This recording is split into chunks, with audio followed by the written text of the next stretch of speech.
G'day. This week we're going to cover off a debt that I have covered off a number of times before, but it's on the back of a bit of a stark warning from the International Monetary Fund. So it's around debt and the household debt that Australians were singled out in their comments, as well as Singaporeans and also Canadians. Now I can understand the Australian and Canadian connection, their strong connection to China with the resources that saw most of us keep our jobs throughout the GFC.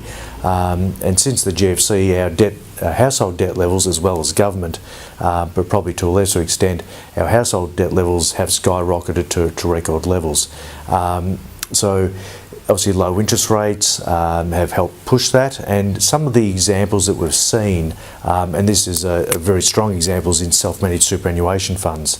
From 2007, self-managed super funds have been able to borrow to invest, and for the most part where I've done that for clients, it's been to acquire a business property and rarely a rental residential. So not something that I'd recommend my clients do, but we've helped facilitate that for clients. So generally when people are borrowing, it's for a property of some type.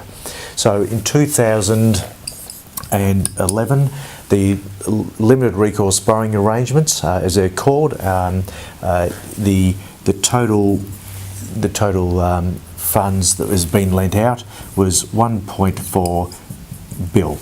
Now if we fast forward, that was June, fast forward to June this year, 16, that is now ballooned out to 22 billion. That's a 1,500% increase in just 5 years. And so the majority of this debt has obviously thrown into a lot of properties, probably a lot of apartments. So there's risk still building up, and when there's debt sitting behind any asset, there's problems. So one of the things that I want to point out, that just because the legislation or the laws or the banks will give you the money, just because you can do it doesn't mean it's a good idea. Another good example of this, well, it's not a good example, it's a bad example, where a young couple, and in this scenario I think expecting to start their family soon, recently obviously had to finish up with one job and start another lower paying job. That young couple have debt of $120,000. Now that wouldn't worry any of us if that's on our home, but it wasn't on a home. This is in credit card, this is in car loans, boat loans, and all consumable stuff.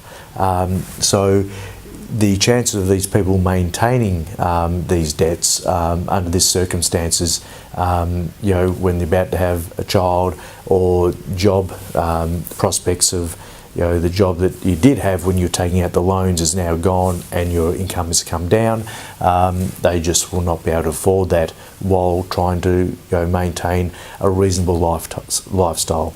So I really encourage everyone to be very cynical about what the banks will give you, and just because the law or the banks will give you the money, just because you can do it doesn't mean it's a good idea. Thanks for listening. Yeah, another debt warning. Give us a thumbs up if you like the video, and subscribe if you like.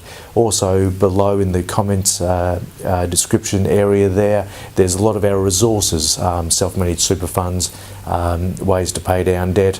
So there's some ebooks there that are followed up with some videos. So there's some good educational resources that you can subscribe to. So please do so if you'd like. Until then, we'll see you next week. Thanks for listening.